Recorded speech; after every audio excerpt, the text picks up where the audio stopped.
gosto muito quando o cientista ele rompe essa barreira, né, que é o que eu tento fazer como cientista, romper a barreira do ego e do que eu sou especial dentro da academia para eu sou útil para a humanidade. Né? Eu acho que isso é a coisa mais importante que a gente tem que pensar. Ser útil para a humanidade. Isso parte do coração. Isso parte das emoções. E como que a gente chega na questão do coração? O nosso coração, ele também é considerado um cérebro. Aí também tem uma divergência, mas também um compartilhamento de ideias de cientistas que o nosso coração seria o nosso segundo cérebro e o nosso sistema digestivo o nosso terceiro cérebro.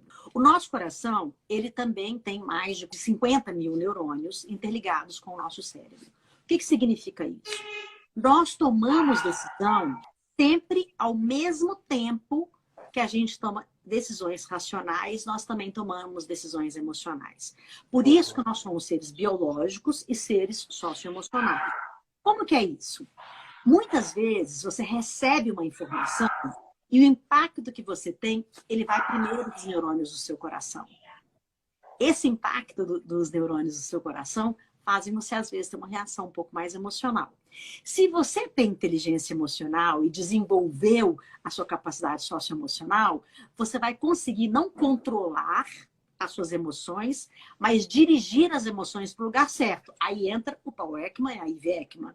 E também entra Elisa Cosassa, que também é minha professora no Einstein. Então, nesse momento, a gente está falando de reações socioemocionais.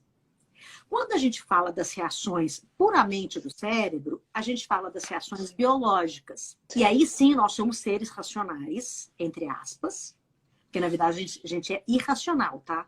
Nós não somos racionais.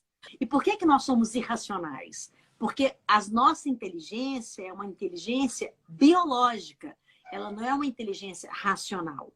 Por que a nossa inteligência é biológica? Porque a gente não pensa. A nossa biologia responde por nós. Sim, por exemplo, a gente tem uma amígdala, não é a da garganta. É uma amígdala que fica no cérebro, parece uma pimentinha, fica atrás aqui do nosso cérebro. A nossa amígdala é o nosso alarme do cérebro.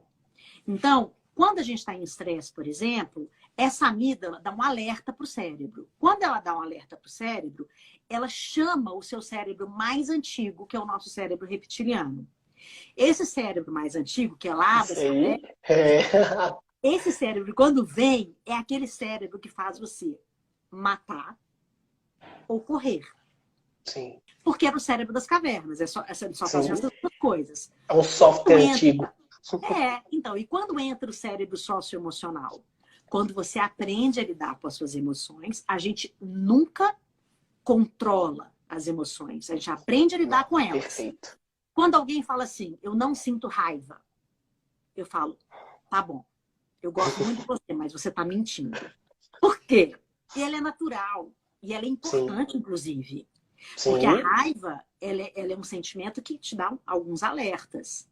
Agora, qual a diferença de quem tem raiva e não sabe trabalhar com ela e quem tem raiva e sabe trabalhar com ela? Um exemplo. Sim.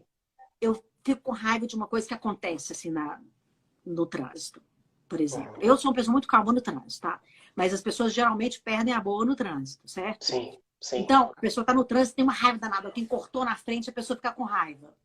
Se nessa hora ela inspirar, expirar e contar até 4, ela vai ter um outro movimento de fala. Mas a raiva veio. É que ela sistematizou esse sentimento para não reagir de uma forma que não vai fazer bem para ela. Né? A reação automática é uma reação reptiliana. Então, existem muitas pessoas que usam o seu cérebro velho. Agora, quando a gente evolui entendendo as nossas emoções, entendendo como esse cérebro do coração pode nos ajudar a agir.